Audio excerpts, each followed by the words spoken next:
तो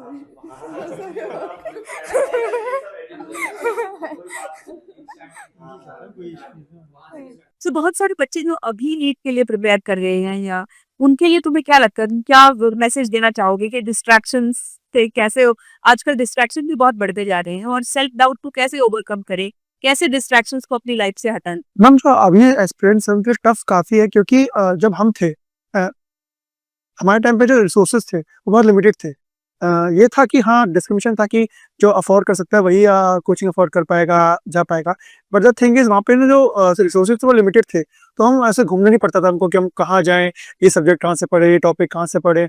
तो हम कभी ना डाइवर्ट नहीं होते थे। रात में तो मैं नहीं जग सकता, इतनी मेहनत नहीं होती मेरे से।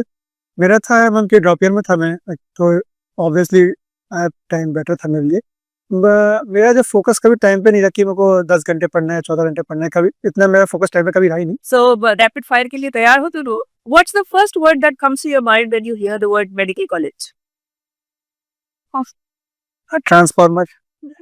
Y transformer? फनी स्टैटिस्टिक है कि डॉक्टर जो है 18 सेकंड पेशेंट की बात सुनते हैं और उसके बाद उसको इंटरप्ट कर देते हैं। पता चल सही रहा है। नहीं मैम, इंडिया में तो है इंटरप्ट, इंडिया में तो पहले इंटरप्ट कर देता हूँ। नीट प्रिपरेशन की जर्नी को अगर किसी मूवी से कंपेयर करना हो तो कौन सी movie would best describe that?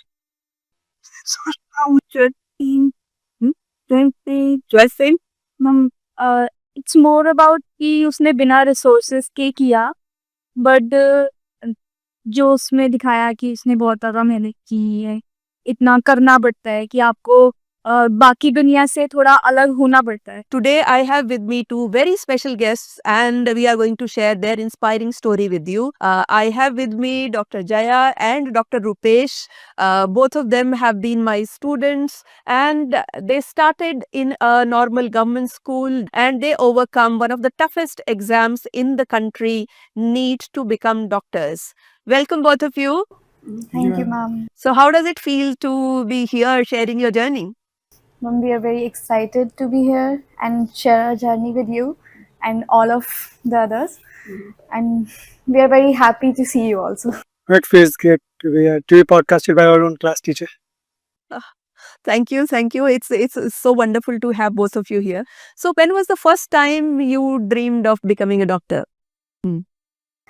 So, ma'am, first time we dreamed when we came to this school. And we were asked to choose one between the engineering and medical field. So we were like, I have to choose medical because I want to become a doctor.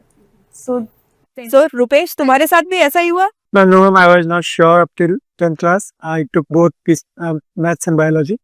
But at the end of 12th class, I picked biology and chose medical field as my career. Amazing बात यह है कि सारा time हम school में आप लोगों को ये समझाते रहते हैं कि one exam does not define you, marks don't matter, and then comes this one difficult exam NEET that actually changes your life completely. So how was it preparing for the NEET exam? Being from a not very do well family and from government school, it was challenging.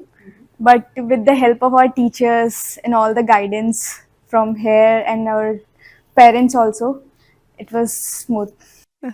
Very good. So Rupesh, I think let's start from the beginning only. So how was your childhood like? Ma'am as I said, we belong to a normal class family. तो ma'am वहाँ ऐसा था कि जो लोग थे उनके लिए भी एक्सेप्टेबल नहीं है चीज़ की ऐसा चीज़ एक फीट अचीव कर सकते हैं. तो देवर लाइक कि पंडित जी आप अपने बेटे को इतना पैसा इस पर मत लगाइए, आगे कुछ नहीं होता है, हम लोगों का नहीं कर सकते, हम आगे जाके कुछ नहीं कर सकते हैं. जैसे मेरे आसपास जो दोस्त थे वो भी उनसे बात होती तो वो कहते थे कि मैं जब कहता था कि उनको I want to be a doctor, I want to be something in the field of science, I want to contribute, but वो देवर लाइक कि नहीं आप कुछ ऐसा कुछ सोचो जो आप कर सकते हो. But I think I never listened to them. Okay, good. Good that you did not listen, and today you are successful और आपने अपने सारे friends और relatives को दिखा दिया कि आप ये सब achieve कर सकते हैं. जया, तुम्हारे साथ कैसा moment था? So ma'am, when I started preparing for NEET, I was in class 10th. From class 10th, I joined coaching for NEET. So all were like कि अरे 10th क्लास तो इतना वैसे ही मुश्किल होता है, सबको बोर्ड्स देने होते हैं, आप ये अलग से क्यों कर रहे हो, है ना, इतना बर्डन मत डालो। मेरे पेरेंट्स को बोलते थे इतना बर्डन मत डालो अभी बच्चे पे, है ना। तो लेकिन सब लोग ऐसे ही बोलते हैं, बट जो पेरेंट्स को और आपको खुद को पता होता है कि आप कितना कर सकते हो, तो अगर आप कर सकते हो तो आप कर रहे हो। तो आपको शुरू से ही पता था कि आप ये कर लोगे? कभी मन में सेल्फ डाउट नहीं आया? मैम ऐसा नहीं था कि हमेशा से लगता था कि हाँ हो ही जाएगा, but I was very sure कि हाँ कुछ करना तो है ही। आई वॉज लाइक कि मेरा इंटरेस्ट है इसमें, और जब मेरा इंटरेस्ट है तो मैं इसको फॉलो करूँगी।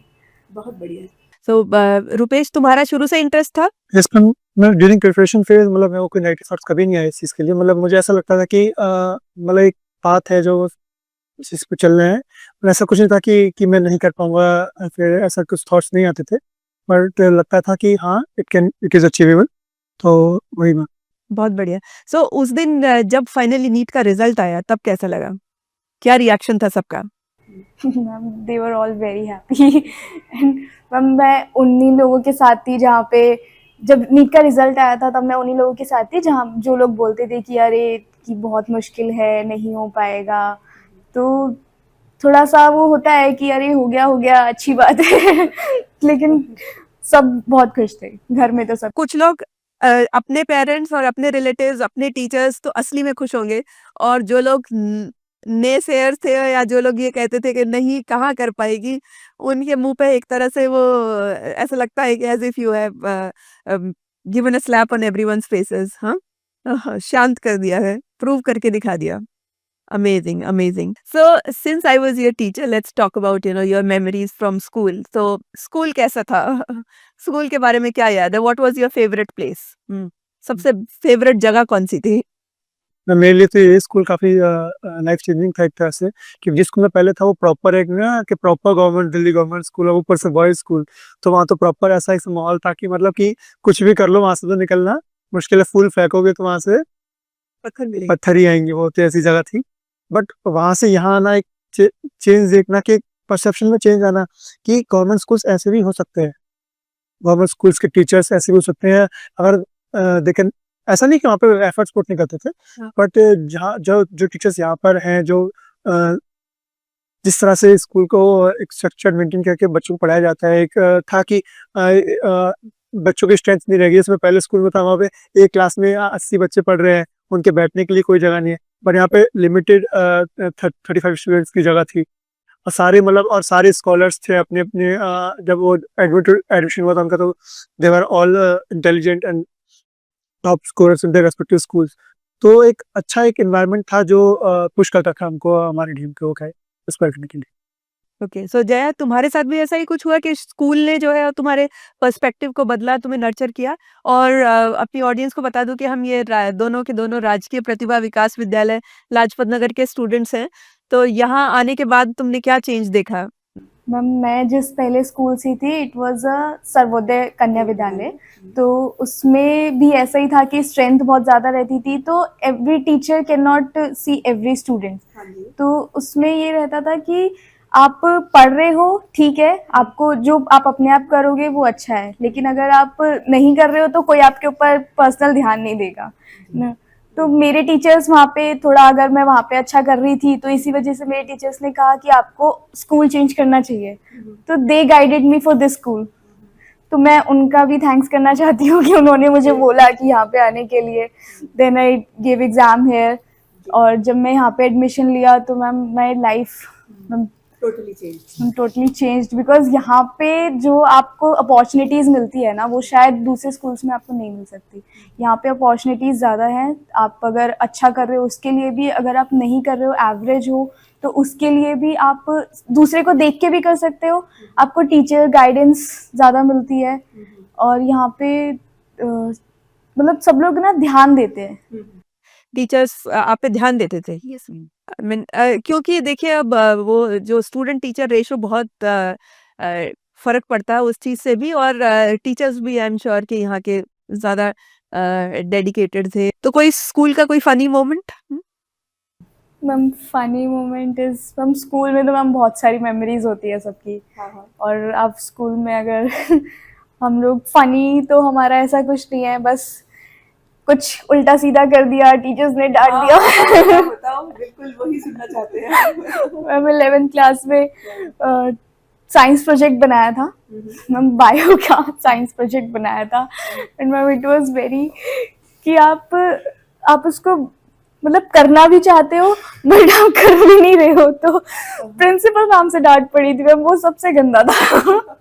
प्रिंसिपल मैम ने अनाउंस किया था स्कूल में that Jaya and Siddhi from class 11th A come to my office. Ma'am वो सबसे बेकार था कि पूरे स्कूल में अनाउंसमेंट हो रही है, प्रिंसिपल ऑफिस में आओ। क्योंकि तुम लोगों ने वो बनाया नहीं था, वो प्रोजेक्ट टाइम पे सबमिट नहीं किया था, तो मैम जो है प्रिंसिपल मैम के पास ले गई तुम लोगों को। तो क्या काफी डांट पड़ी उस दिन? हाँ? मैम उस दिन फिर मैम ने एक्सप्लेनेशन पूछा कि क्यों नहीं किया है, क्यों नहीं जा रहे हो, तो था वो कुछ पॉलिटिकल भी था। और लेकिन हमारा नाम अनाउंस हुआ ना कि प्रिंसिपल ऑफिस में आ जाओ। तो मैम एज गुड स्टूडेंट्स अगर हम गुड बुक्स में रहते हैं ना, तो वो आदत नहीं होती कि स्कूल में नाम अनाउंस करके बुला रहे हैं। Thanks for telling me this. अब अगली बार जो है तुमने तो मुझे एक बड़ा सीक्रेट वेपन दे दिया है कि जो बच्चे जो है तो अच्छे बच्चों का नाम अगर अनाउंस करा हो तो उनको बुरा लगता है, तो शायद वो काम में। हमेशा याद रहेगा सो उनको। बहुत बढ़िया, बहुत बढ़िया। तो नीट के प्रिपरेशन की जर्नी कैसी थी? लाइक अ स्कैरी मूवी, हाँ?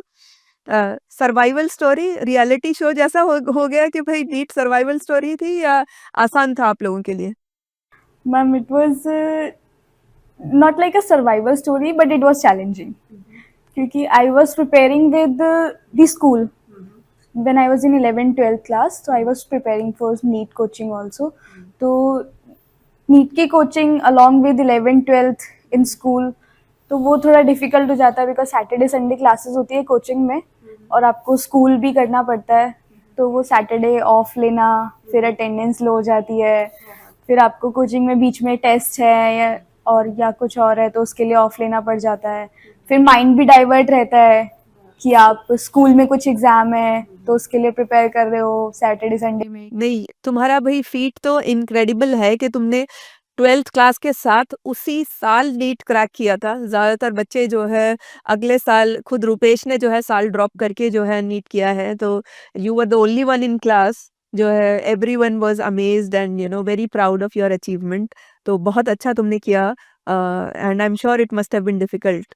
सो रुपेश, तुम्हारे साथ कैसा कैसा रहा? Ma'am I took a drop year for my preparation. तो मैम चैलेंजिंग नहीं था, बट ये था कि आता था कभी डाउट्स, क्योंकि आप जहाँ पढ़ रहे हो वहाँ पर आप जैसे एक पूरी भीड़ पढ़ रही है, तो वो लगता है आपको, और वो कर रहे हैं कि वो क्योंकि ड्रॉप ईयर में, तो वो कई कह रहा है कि मैं 2 साल से पढ़ रहा हूँ भाई, मैं 4 साल से पढ़ रहा हूँ, और आप कह रहे हैं कि यार अभी मैं आया हूँ, और मतलब अब आप पता कि उनको they know things better than you, क्योंकि वो ड्रॉप कर चुके पहले से इस चीज के बारे में समझते हैं, तो आपको लगता है कि यार ये नहीं कर पाए तो how can I achieve this speed.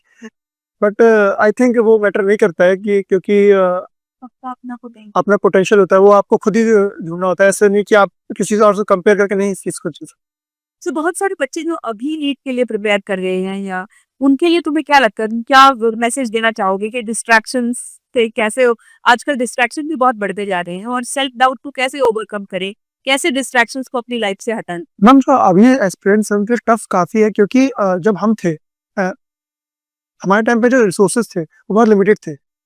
ये था कि हाँ डिस्क्रिमिनेशन था कि जो अफोर्ड कर सकता है वही कोचिंग अफोर्ड कर पाएगा, जा पाएगा। बट द थिंग इज वहाँ पे ना जो रिसोर्सेज थे वो लिमिटेड थे, तो हम ऐसे घूमने नहीं पड़ता था हमको कि हम कहाँ जाएं, ये सब्जेक्ट कहाँ से पढ़े, ये टॉपिक कहाँ से पढ़े, तो हम कभी ना डाइवर्ट नहीं होते थे कि हमको ऐसा दिमाग में फोमो नहीं होता था कि यार उसने तो ये चीज़ वहाँ से पढ़ी है, उसका तो इतना अच्छा है तो मैं वहाँ से कर लेता हूँ। तो हम एक ही चीज़ को मल्टीपल जगह से नहीं कर रहे होते थे, हमको पता था कि हमको यहाँ जाना है, वो नोट्स पढ़ने हैं, वो क्वेश्चन सॉल्व करने हैं, और हमको आगे एग्जाम देने हैं। बट आज के स्टूडेंट से दिक्कत है कि उनके पास रिसोर्स अनलिमिटेड है, फ्री रिसोर्सेज है काफ़ी ज़्यादा उनके पास, जो रिसोर्सेज, जो बुक्स हैं, नोट्स हैं, काफ़ी कोचिंग जो फ्री में प्रोवाइड करती है। बट द थिंग इज उनको एक जगह टिक नहीं पाते हैं। उनकी भी गलती नहीं कि हर मैं उनकी जगह पर होता तो मैं खुद भी सोच रहा होता कि यार ये चीज़ इन्होंने यहाँ से बेस्ट कराई, तो मैं पूरा टाइम से उसी में लगा देता, ना कि अपने कोर चीज़ पे, क्योंकि हम उस टाइम में भूल जाते हैं कि अगर हम इसी चीज़ को कर लें, किसी चीज़ फोकस करें, तो हम तभी वो अचीव कर लेंगे। बट वो हमारा एक फोमो क्रिएट, आजकल तो जेन ज़ी के अंदर ज़्यादा ही कि फोमो हर चीज़ का उनको क्रिएट हो जाए, वो ज़्यादा ही किया कि ये करा तो मैं क्यों नहीं? तो उस चक्कर में अभी जो एक्सपीरियंस उनके लिए बहुत डिफिकल्ट है कंसंट्रेट करना। और बट ये कि अफोर्डेबिलिटी फैक्टर अब कम हुआ है काफ़ी। अब वो everyone can afford the exam, और हर कोई from every corner of India they can afford the coaching. तो कॉम्पिटिशन ऑब्वियसली बढ़ेगा, क्योंकि जो पहले नहीं अफोर्ड कर पाए तो वो नहीं कॉम्पीट कर सकते थे। But now every can compete, whether it is from government, he is from government school, private school, peripheral, rural area, everyone can compete. तो कॉम्पिटिशन तो जनरली बढ़ा है, बट ये डिस्ट्रैक्शन भी काफ़ी बढ़ा है रिसोर्स के वजह से। तो जय, तुम्हें क्या लगता है कि भाई तुम क्या मैसेज देना चाहोगी बच्चों को कि भाई कैसे लाइफ में डिस्ट्रैक्शन कम करें? डिस्ट्रैक्शन कम करने की है तो आप कम ज़रूरी नहीं है कि आपको डिस्ट्रैक्शन को बिल्कुल छोड़ ही देना है। आपको वो भी रखना है साथ में, क्योंकि आप पूरा टाइम तो नहीं पढ़ सकते। रखना है साथ में डिस्ट्रैक्शन, बट आपको फोकस है। आपको कभी ऐसा नहीं है कि आप तो पूरे दिन में पूरा दिन ही पढ़ रहे हो, ये भी नहीं करना। आपको डिस्ट्रैक्शन की तरफ भी जाना है। अगर आपको कुछ चीज़ पसंद है, किसी से बात करना पसंद है, या कुछ और एक्स्ट्रा करिकुलर एक्टिविटी पसंद है, ड्राइंग, म्यूजिक, डांसिंग, एनीथिंग, तो आप उसको कर सकते हो। लेकिन आपको मैक्सिमम टाइम जो है वो आप पढ़ाई को दे, हाँ, पढ़ाई को देना है। और प्लस आपको अपना पोटेंशियल पता होना चाहिए कि आपको कितनी देर में कितना कर सकती, और हमेशा उसको इंक्रीज करने का ही ट्राई करना चाहिए। सो अपने पोटेंशियल के हिसाब से अपना एक स्ट्रिक्ट टाइम टेबल बनाना और फिर उसको स्टिक करना है। मे बी ये नहीं कि यूट्यूब स्क्रॉल करना शुरू किया तो उसी को स्क्रॉल करते रह गए, या एक रील्स ही देखते रह गए। नॉन टाइम टेबल भी ऐसा बिल्कुल स्ट्रिक्ट नहीं कि आपने अगर बनाया है कि आज मैं 10 आवर्स पढ़ूंगा तो 10 आवर्स पढ़ना ही पढ़ना है। आपको लग रहा है कि आज के लिए इतना काफी है, तो आप अपने आप को पुश करने की कोशिश करो। जो आपकी डिस्ट्रैक्शन है, आप थोड़ी देर उसके ऊपर जाओ, थोड़ा माइंड फ्रेश करो, और फिर वापस अपने फोकस। तो वो इम्पोर्टेंट है कि आप अपना उस माइंड फ्रेश करने के लिए फोकस डिस्ट्रैक्शन की तरफ जा सकते हो। उसके बाद फिर आपको दोबारा फोकस हो जाएगा। अगर आप पूरा टाइम एक बार में गाइड पे पढ़ने की कोशिश करोगे ना, तो वो नहीं होगा। तो भाई सब बच्चे जानना चाहते हैं कि भाई आप लोगों का स्टडी का खुद का रूटीन कैसा था? नीट की तैयारी के लिए कैसे करते थे? 10 घंटे पढ़ते थे, 12 घंटे पढ़ते थे, 18 घंटे पढ़ते थे? क्या लगता है? I was a school student, तो मेरे लिए तो बहुत हाँ, तो मैं तो सुबह स्कूल आती थी। स्कूल के बाद अगर कभी कोचिंग जाना होता था तो कोचिंग जाती थी, नहीं तो फिर घर जाके अपना बेसिक रूटीन, वही खाना खा रहे हैं आराम से, फिर पढ़ रहे हैं। And I was a night out, तो मैं नाइट में पूरा कभी कभी ऑल नाइटर के सुबह ऐसे ही सारी आंखों से सड़क माता भी। तो रोज मुझे प्रिंसिपल मैम का जवाब देना पड़ता था कि तुम बस क्लास साइंस की इतने बच्चे लेकर रहे। हम principal ma'am used to call us school के दामाद जी, क्योंकि हम स्कूलों से नहीं डर हैं। अपनी मर्जी से कभी भी आ रहे, कभी प्रेयर के बाद आए, तो मैम इसलिए हमें दामाद जी बोलती थी स्कूल के। बिल्कुल। तो बट वही मैम हमें जो है ये बोलती थी कि ये मम्मियाँ जो है, ये अपने बच्चों की मम्मियाँ, ये मुझे उसको डांटने भी नहीं देती, क्योंकि हम यही जाते मैथ के सामने एक्सक्यूज बोलते थे कि मैथ बच्चे हैं, रात में पढ़ रहे थे, कोई नहीं। कभी भी ऐसा नहीं हुआ कि तुम लोग लेट आए हो तो हमने डांट के तुम्हें वापस भेज दिया हो, या थोड़ा सा गुस्सा कर लेते थे, लेकिन फिर क्लास में बिठा लेते थे। कभी कभी मेरा शेड्यूल यही रहता था लास्ट की टाइम में, तो ये रहता करने कि स्कूल से जाना है, जाते ही आपको खाना वाना खा के सो जाना है। देन जब भी आप क्लियर की आपकी नींद पूरी करते, उसके बाद ये दोबारा खाना खा के पढ़ने बैठ जाओ। देन ऑल नाइटर, इन सुबह नींद आ जाओ। बड़ा था। और तो रुतेश आपका कैसा था? हाँ मैम, मैं रात में तो मैं नहीं जग सकता। इतनी मेहनत तो नहीं होती मेरे से। मेरा था मैम कि ड्रॉप ईयर में था मैं, तो ऑब्वियसली टाइम बेटर था मेरे लिए। मेरा जो फोकस कभी टाइम पे नहीं रहा कि मेरे को 10 घंटे पढ़ना है, 14 घंटे पढ़ना है, कभी इतना मेरा फोकस टाइम पे कभी रहा ही नहीं। मेरा था कि I have to show up every day, मुझे रोज कुछ ना कुछ करना है to reach my goals. Consistency बहुत ज़्यादा इंपॉर्टेंट है। अभी लोग सोचते हैं कि आज 10 घंटे पढ़ लेंगे, बट वो क्या कल नहीं पढ़ेंगे, वो पर्सन वो एक वो स्लॉट फील हो जाएगा उनका।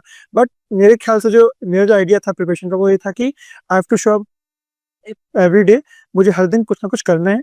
मुझे ये नहीं सोचना कि मैं एग्ज़ाम ना दूं या मैं मॉक टेस्ट ना दूं, मैं आज क्लास छोड़ देता हूं पढ़ने के लिए।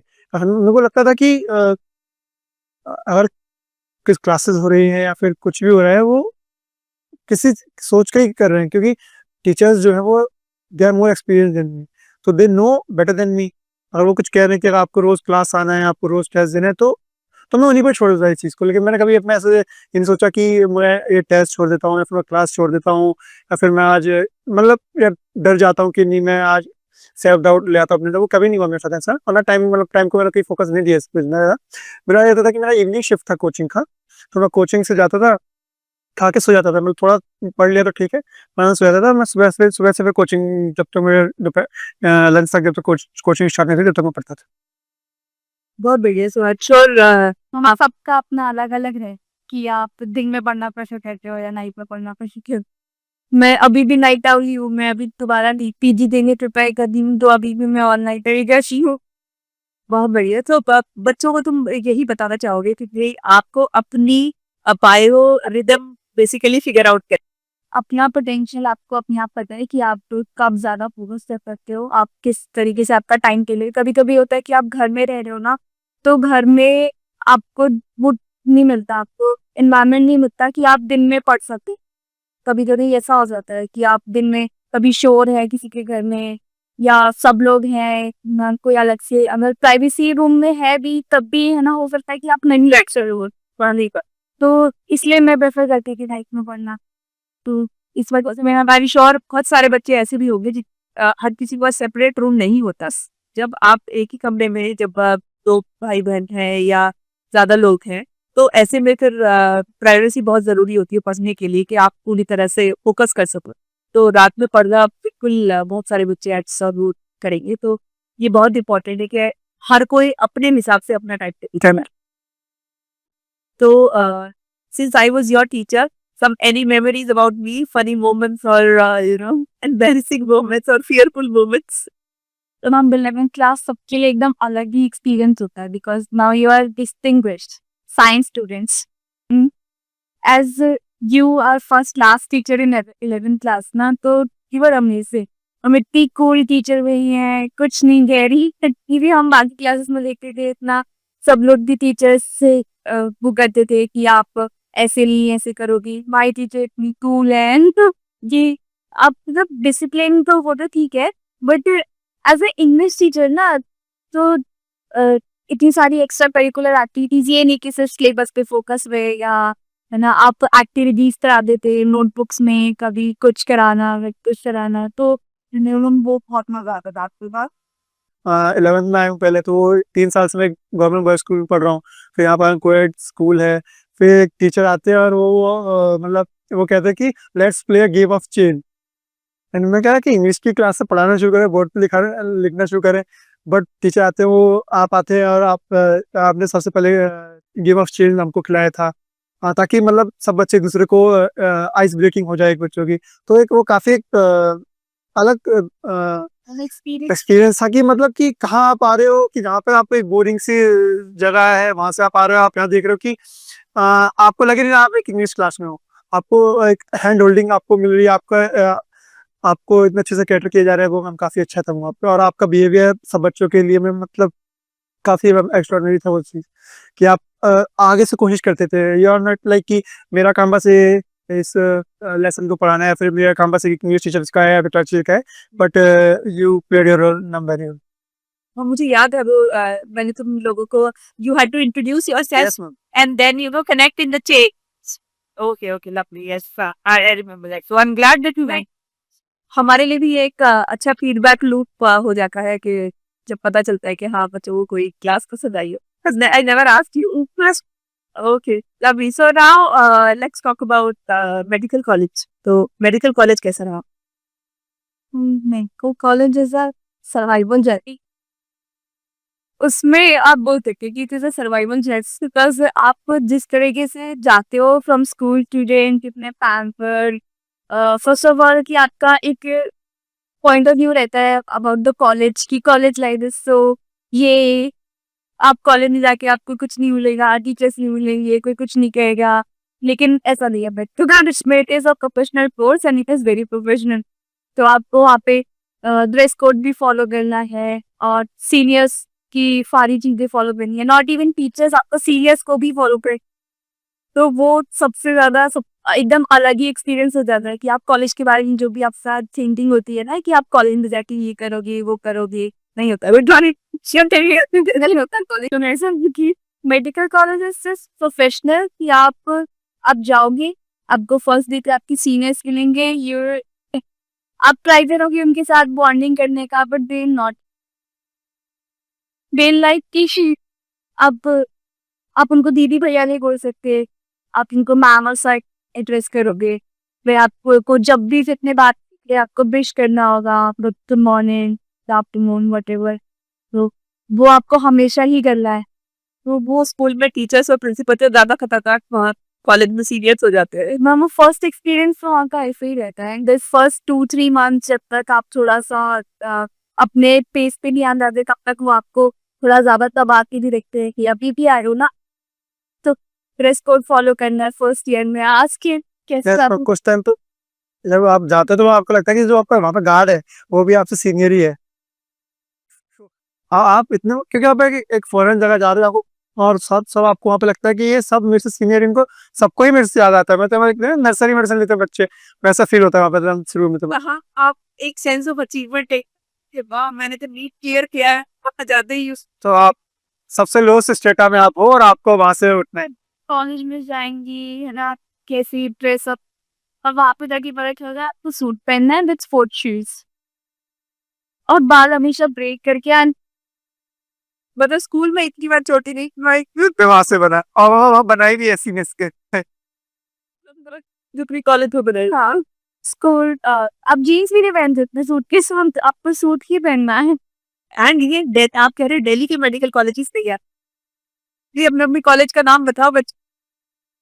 आई am from north DX. So I completed my MBBS from Dr. BSc Medical College already. See both are government medical college. तो गवर्नमेंट मेडिकल कॉलेज है कि आपको पूरा वो मिलेगा कि आप जितना रैगिंग को बोलते हैं ना कि नहीं होता नहीं होता, रैगिंग वो ऐसा रैगिंग नहीं होता, वी कॉल इट पीडीए। अच्छा, पर्सनालिटी डेवलपमेंट, Yes, तो हमारे वो तो PDP पर्सनालिटी डेवलपमेंट प्रोग्राम है। मैं तब लगता था काफी डर ऐसा, बट जब अब देखते हैं क्योंकि आप वो ना बहुत धीरे धीरे कम होता जा रहा है ये ऐसा चीज, बट तब लगता था कि एक गलत चीज है, फिर वो बट धीरे धीरे लगता है कि नहीं, कि ये जरूरी था, क्योंकि वो सीनियर जो अब जितनी हेल्प करते हैं वो कोई नहीं कर सकता हमारी help. So first year is challenging. So it's not CEOs, senior CIs भी अब वो बोलते थे कि हम ऊपर के चिप उनको आप उनको आईज में नहीं देख सकते कि आप उनके सामने देख के बात कर रहे हैं। आप अगर उनके सामने खड़े हो कि नीचे नजर नीचे। तो हम तो अभी तक यही सोचते थे कि शायद आर्म्ड फोर्सेस या पुलिस या इनकी जो ट्रेनिंग होती है वो ऐसी है। मेडिकल कॉलेजेस की ट्रेनिंग भी इतनी स्ट्रिक्ट है। नंबर पहले हमें लगता था कि ये क्यों करते हैं ऐसे, मतलब इसकी कोई जरूरत नहीं है। लेकिन जब हम आगे जाते हैं ना, पोस्टिंग्स में जाते हैं, हॉस्पिटल में एक्शन में जाते हैं, तब समझ में आता है कि वो ठीक कर रही थी। उन्होंने हमें ट्रेन कर लिया है for our postings, for our seniors जो हमें हॉस्पिटल में मिलेंगे, फॉर पेशेंट्स। कुछ भी हो जाए सामने, कोई पेशेंट कुछ भी बोल रहा है, you can not laugh, you can not even smile ना। तो वो वहां पर वो ट्रेनिंग काम आती है। एक्चुअली हम पेशेंट से रैंक कर रहे होते हैं हमारी एक तरह से, तो पहले हमको टोन करते थे कि आपको अपना मेंटेन करना है करेक्ट। आप एक प्रोफेशनल हॉस्पिटल में जब भी आप एंटर करो, आप एक प्रोफेशनल हो, आप एक स्टूडेंट नहीं हो कि आप वहाँ पे लाफ राउंड कर सकते हो, आप किसी का मजाक उड़ा सकते हो, आप कैजुअली बिहेव कर सकते हो। अगर आप हॉस्पिटल के अंदर गए हो तो आप एज आप रिप्रेजेंट कर रहे हो, डॉक्टर्स को रिप्रेजेंट कर, भले आप मेडिकल स्टूडेंट हो बट आप डॉक्टर्स को रिप्रेजेंट कर रहे हो। तो वो पेशेंट्स को ही नहीं पता कि आप किस लेवल पर हो अभी, but this is a doctor, तो वहाँ पे आपको मेंटेन करना पड़ता है। तो वो एक उसमें अच्छा एक रोल होता है पीडीपी का। तो वो आपको समझना आ जाता है कि खड़े रहते कि भी हॉस्पिटल में जाए तो आप जब आप जाते हो। इनफैक्ट मैंने सुना है कि आप लोगों की जो है शिफ्ट भी काफी लंबी होती है। तो वो 12 आवर्स शिफ्ट होती है, फॉर 24 होती है। इससे अभी तो हम लोग छोटे लेवल पे है, पर इससे ऊपर जाता है हम पीजीज में आपको 30 से 48 आवर्स की ड्यूटी करनी होती है। पीजी कहते हैं basic along with the study, along with the study, how do you, I mean, do it? It's amazing. बहुत serious बातचीत हो तो let's lighten the mood and let's play a bit of rapid fire. So rapid fire के लिए तैयार हो तुम लोग? Okay, so what's the first word that comes to your mind when you hear the word medical college? Transformer Why transformer? Transform कर देता है किसी को, एक स्ट्रॉबेरी एक बच्चे को एक हार्डकोर इसमें इंसान में, चाहे वो कोई भी वट जेंडर, वो एक ट्रांसफॉर्म कर देता है किसी को भी। I think I need to hear more about it. Strawberry, बच्चे। मैम वो इन मेडिकल फील्ड हम मीडियोकर नहीं रह सकते, क्योंकि आप कोई भी, अगर मैं भी अपने ब्रदर का मदर का कहीं पे जा रहा हूँ, हॉस्पिटल में जा रहा हूँ, तो आई डोंट वांट कि कोई मीडियोकर आदमी इसको ट्रीट करे या देखे। तो वी कांट भी, हम कंप्लेन नहीं कर सकते कि यार हमको, हम नहीं कर सकते, हमसे नहीं हो रहा है, या फिर नहीं कर सकते हम। अगर आप कर सकते हो इस चीज़ को, आप you can handle this thing, तो अभी से ये- it's better to choose medicine. क्योंकि आप कोई भी आपसे मीडियोक्रिटी वो एक्सपेक्ट नहीं करेगा, आप खुद नहीं करोगे इस चीज़ को एक्सपेक्ट, तो आप किसी और से तो क्या कर सकते हो। तो इसलिए जो आवर्स हैं, जो हमारे सिलेबस है, वो ट्रेन कर देता है कि एक बच्चा जो आया है, जो एकदम एकदम स्ट्रॉबेरी एनवायरनमेंट से पैम्पर्ड है, कि उसको अच्छा लग रहा है कि वाह वाह वाह, मैं तो सबसे बड़ा इंसान हूँ, सब कुछ मुझे आता है, बट उसको फिर ट्रेन करता है कि द रियल वर्ल्ड जो है वो क्या है, असली पेशेंट्स, असली जो चैलेंजेस क्या होते हैं इस फील्ड में, वो तब जाके वो सीख जाता है। इतने बात तो मैं उसको एक, उसका तो एक अलग ही वो होता है कि वो हर चीज़ हैंडल कर सकता है। फिर उसको ये नहीं होता कि इमरजेंसी में कैजुअलिटी में कैसा पेशेंट आ रहा है, उसको डर नहीं लगता। वरना जनरली क्या होता है, कोई जरूरी नहीं कि फोबिया हो किसी को भी, कोई भी अगर नॉर्मल इंसान जाता है कैजुअलिटी में, तो उसको लग जाता है कि ये कहाँ आ गया मैं यार, ये तो मतलब इससे तो अच्छा कहीं आता ही नहीं, मैं वो छोड़। नहीं, हमारे लिए वो बहुत नॉर्मल है। हम वहाँ पे कुछ, हमारे लिए ऐसा कि कुछ नॉर्मल घर जैसा है वो तुम्हारे, किसी पेशेंट का कुछ भी सुन के ना आप ऐसे करते हो, ये नहीं कर सकते कि आपको जो कर रहे हो, आपको ऐसा बहुत नॉर्मल बिहेव करना है कि हाँ बढ़िया है। कि हाँ ठीक है, आपको उसे रिलीफ दिलाना है कि वो हो गया, ठीक है, नाउ इट्स अंडर कंट्रोल। तो आप कैजुअलिटी को बैठ के ना कुछ किसी चीज पे सरप्राइज नहीं हो सकते, क्योंकि आपको कुछ सब कुछ मिल गया वहाँ पे तो आप सरप्राइज नहीं हो सकते वहाँ पे। कभी एक फनी स्टैटिस्टिक है कि डॉक्टर जो है 18 सेकंड पेशेंट की बात सुनते हैं और उसके बाद उसको इंटरप्ट कर देते हैं। पता चल सही रहा है। नहीं मैम, इंडिया में तो है इंटरप्ट, इंडिया में तो पहले इंटरप्ट कर देता हूँ, क्योंकि वो सिम्टम्स लेके आता है, दे टीच अस कि सर मेरे को ये फीवर था, जल्दी से लिख लो पेंटाप, आप जल्दी से लिख दीजिए आप। दे आर लाइक कि हमको ट्रीटमेंट दिखाना है, कि आपको लिखना है, कर तो हम लेंगे इलाज, आपको ट्रीटमेंट लिख देना है। डॉक्टर साहब दर्द की दवाई लिख दो। अरे प्रॉब्लम बताओ ना क्या हो रहा है, हो सकता है वो किसी और वजह से है, ना दर्द की दवाई लिख दो। तो मतलब वो यही चाहते हो कि अब दर्द का रूट कॉज आप फाइंड आउट करें, वो सिर्फ दर्द की दवाई चाहिए। तो मैम वो हमें we want to listen your problems. आप प्रॉब्लम बताएंगे तो आप, हम उसको देखेंगे कि वो एक्चुअली क्या हो, उसका हम अच्छा, और पेशेंट्स जो है गूगल पे जो वो पढ़ के आते हैं उसको कैसे डील करते हो? क्या what- मैम बहुत नेचुरल है अभी इस फील्ड में। ऐसा ही अगर मैं भी कहीं पे जाऊंगा, तो मैं भी एक बार किसी भी फील्ड में जाऊंगा, मैं किसी का कंसल्टेंट किसी भी फील्ड में जाऊंगा, तो obviously I will search about it. अगर मैं एक नॉर्मल ह्यूमन बीइंग हूँ, तो हमको ऐसा वो और बिहेव नहीं करना चाहिए, क्योंकि वी नो कि हम भी अगर उसकी जगह होते तो हम भी ऑब्वियसली सर्च करके ही आते चीज़ों के बारे में। और इट्स गुड कि वो एजुकेट होकर आ रहा है अपनी बीमार के बारे में। तो हाँ, बस हम ये कर सकते हैं, उसके मिथ्स को दूर कर सकते हैं, क्योंकि गूगल पे वो सीधा उसको एक खुजली को ही बताया कि आपकी डेथ हो सकती है 2 दिन के अंदर। तो we have to cater those thoughts कि पेशेंट को ये मिथ्स जो भी इसके अराउंड है उसको क्लियर करें, दूर करें। तो कितना आसान या मुश्किल होता है ये इस तरह के मिथ्स को बस्ट कर? हम कभी कभी हाफ नॉलेज ना बहुत ज्यादा प्रॉब्लम भी क्रिएट कर देती है। ये as I work in labour हूँ, तो वो सबको पता है कि लेबर को ऑगमेंट कर सकते, ठीक है। तो एवरीवन इज लाइक कि आप, उसको पेन हो रहा है तो आप उसको ऑगमेंट कर दो ना दवाई डाल दो ना, जो आप दर्द बढ़ाने के लिए डाल दिए हो। तो बहुत से हाफ नॉलेज है कि हाँ ऑगमेंट कर सकते हैं, लेकिन ऑगमेंट करने के इंडिकेशंस है कि आप क्यों करें हाँ, ना। तो वो इंडिकेशंस उनको नहीं पता है कि कब कब करना है, तो वो हमारी सरकार के खड़े हो जाते हैं कि क्यों नहीं कर रहे हो, लाइक हम काम नहीं करना चाह रहे, तो वो हो जाता है उनकी बात समझाना कई बार बुरी चीज है। कि उनको इंडिकेशन समझाना कि क्यों नहीं कर रहे हैं। उनसे भाई ब्लड डोनेट करवा लो, तो वो ऐसा सर पे बोलेंगे, सर वो ब्लड नहीं गया अभी, मेरी वाइफ को ब्लड कब जाएगा, आप कहाँ रखे हैं क्या?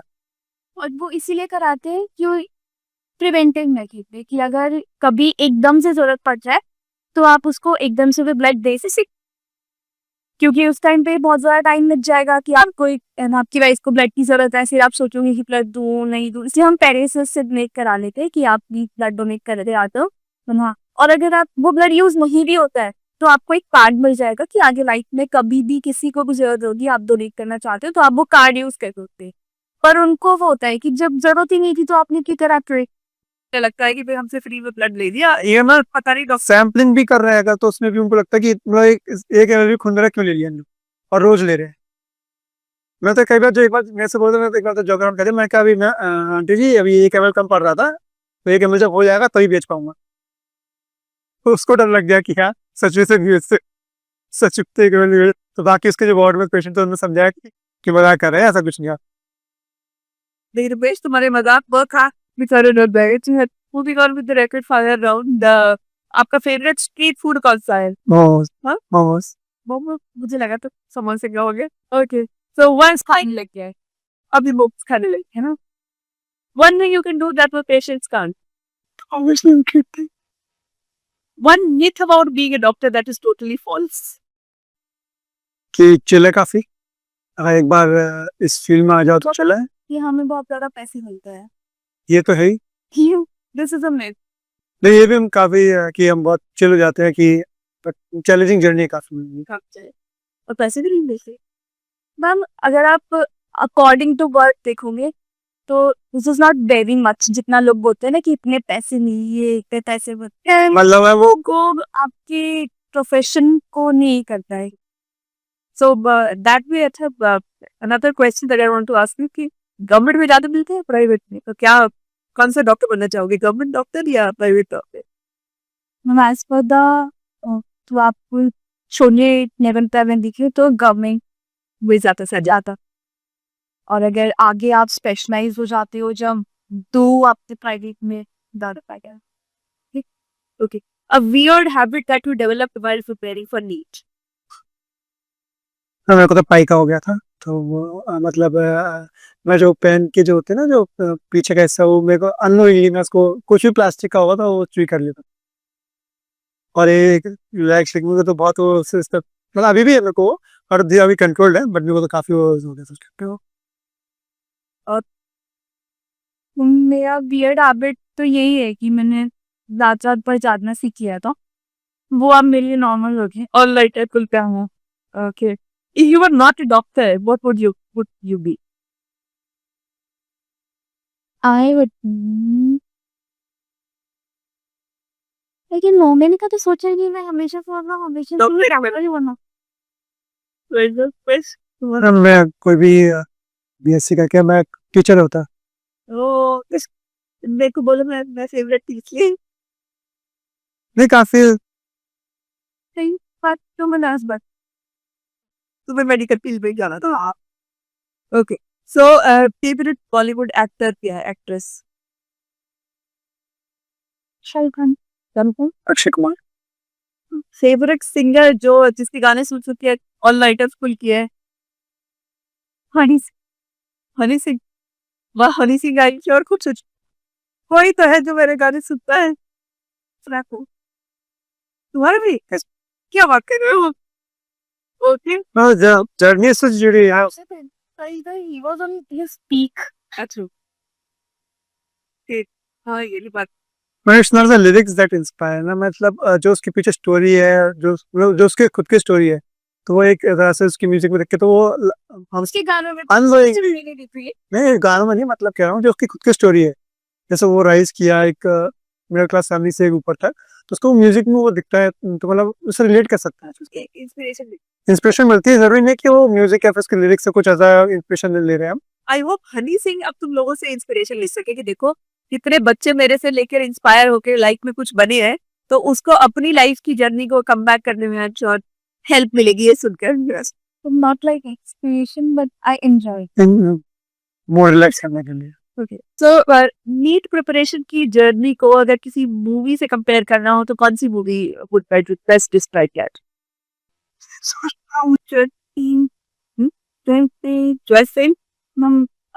इट्स मोर अबाउट कि उसने बिना रिसोर्सेस के किया, बट जो उसमें दिखाया कि उसने बहुत ज़्यादा मेहनत की है, इतना करना पड़ता है कि आपको बाकी दुनिया से थोड़ा अलग होना पड़ता है।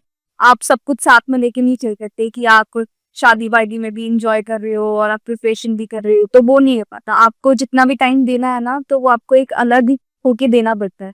अगर आप 1 साल प्रिपरेशन का ले लो, तो 1 साल आपको सब कुछ छोड़ना पड़ेगा कि हाँ भाई, ये 1 साल बाकी है। अगर कुछ भी आपके प्लान्स है, कहीं घूमने जाने के, किसी का पार्टी या कुछ भी, तो वो 1 साल आपको सेग्रीगेट होना पड़ता है हर चीज़।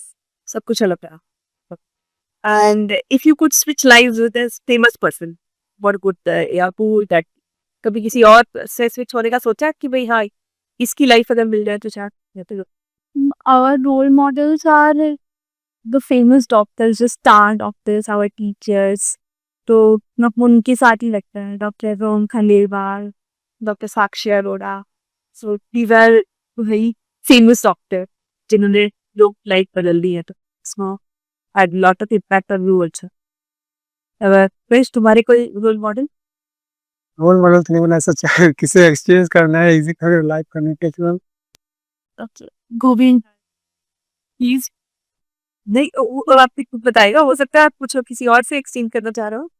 ना मतलब डॉक्टर्स तो है मतलब उनके तो लाइफ चाहिए बट उनकी लाइफ अभी चैलेंजिंग है ही ना उनकी लाइफ से इजी भी है अल्लाह किसी से करवा मेरी लाइफ ऐसे चिमटा हो मैं एक्सचेंज कर ही रहा तो मैं लाइफ ठीक करूंगा बिल्कुल बिल्कुल डॉक्टर से ही एक्सचेंज क्यों कर रही, वो तो अपनी लाइफ है.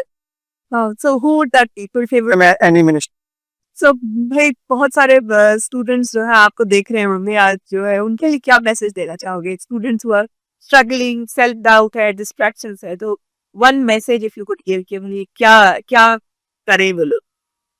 सेल्फ डाउट नहीं रखना, अपने पोटेंशियल के हिसाब से अपना बेस्ट देना है और हमेशा उसको ही प्लीज करते रहना है, सपना बने नहीं यही तो सेल्फ डाउट होता है कि मेरे में पोटेंशियल है कि नहीं है. हम उसको इंक्रीज करते हैं जितना भी है. आप अगर दिन में अगर आप 2 घंटे पढ़ पा रहे हो ना, तो आप अगले दिन ट्राई करो कि आप उसको आधा घंटा इंक्रीज करो, ठीक है? और इधर उधर की बातें नहीं चाहिए.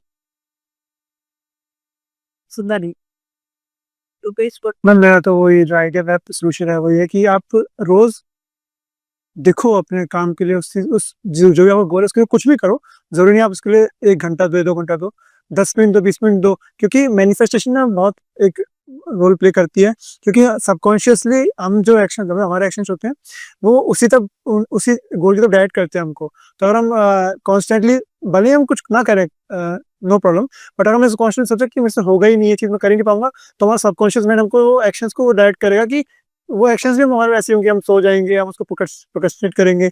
बट अगर हम सबकॉन्शियस भी मैनिफेस्ट करें कि हाँ हम ये कर लेंगे वी आर देयर और हम रोज दिखें रोज डेली हम अपने गोल की तरफ थोड़ा भी बढ़े. जरूरी नहीं है कि हम एक साथ 12 घंटे पढ़ लिया है फिर हमने बहुत ज़्यादा मेहनत कर ली बट रोज कुछ भी उसके लिए हम कर सकें तो हमको करना चाहिए और हमेशा पॉजिटिव रहना चाहिए और ऑलवेज ट्राई कि आप जो सराउंडिंग आपकी वही पॉजिटिव लोगों के साथ रहे और नेगेटिव थॉट्स का आप पे कम इफेक्ट हो क्योंकि नेगेटिव बोलने के लिए तो काफ़ी लोग बोलते हैं वो चीज़. हाँ तो आप पॉजिटिव सोचो और मतलब मैनिफेस्ट करें जो आपको करना है. तुमने बड़ा अच्छा जो है ये टॉपिक शुरू किया है. इनफैक्ट मैंने अपनी एक वीडियो में बच्चों को विजन बोर्ड के बारे में बताया है. So vision board is also a very good idea that way ना कि भी आप अपना एक बोर्ड बनाएं जिसमें आप क्या बनना चाहते हैं उसके लिए उसकी पिक्चर्स, कुछ कोटेशंस, कुछ इंस्पिरेशन, वो सब चीजें आप एक वांटेज पॉइंट पर अपने कमरे में अपने घर में कहीं पर लगा के जहाँ से रोज आप उसको देख के और जो तुम मैनिफेस्टेशन की बात कर रहे हो तो you can manifest that success in your life. और जब भी नेगेटिव किसी के मन में ख्याल आए तो उस मैनिफेस्टेशन की तरफ जब देखेंगे तो वो एक तरह से इंस्पिरेशन अंदर से मिलती है कि हाँ ये मेरा गोल था तो मुझे अपनी जर्नी अपने पाथ गोल से वेवर नहीं होना है और इस पाथ पे स्टिक रहना. One major thing that plays role कि आपका goal is one thing and interest and passion is one. आपका जो गोल है ना उसमें आपका इंटरेस्ट होना चाहिए, बहुत बढ़िया जो है वो अलाइंड होने चाहिए. अगर आपका उसमें इंटरेस्ट नहीं है, आपका वो पैशन नहीं है, तो आप उसको कभी उस तरीके से अचीव नहीं कर पाओगे जिस तरीके से वो आपको मिलना चाहिए. जो आपका इंटरेस्ट पॉइंट है आप हमेशा उसकी तरफ जाओ, तो वो बेटर रहता है आपके लिए. बहुत बढ़िया. अगर आप डॉक्टर की डिग्री नहीं भी लोगे, आपको पता है कि डॉक्टर बनने के बाद भी आपको पूरा पूरा हमेशा पढ़ना है, हमेशा ही पढ़, कभी आपको रेस्ट नहीं मिलने वाला रेस्ट पे, ठीक है। हम ड्यूटी से आते हैं, सब भी पढ़ रहे हैं, डेली ड्यूटी पे जो केस देखा डेली उसको पढ़ रहे हैं, ठीक है। तो वो अगर आपके पास पैशन नहीं है इस काम तो वो नहीं करोगे, और वो उसमें आप फिर जो इसने बोला था कि आप मीडियोकर रह जाओगे, कि आपके पास डिग्री है, यू कैन डू इट, और आप वो बस छोटी छोटी चीजें कर सकती हो, लेकिन आप उसमें कभी भी आगे नहीं कर पाओ। तो सबसे पहली चीज तो आप यही कहोगे कि अपने आप से ये पूछो कि मुझे लाइफ में ये करना भी है या नहीं करना, क्योंकि ये सिर्फ ओनली ऑप्शन नहीं है। इस दुनिया में आजकल जितनी जॉब की अपॉर्चुनिटी है वो आई एम श्योर दुनिया में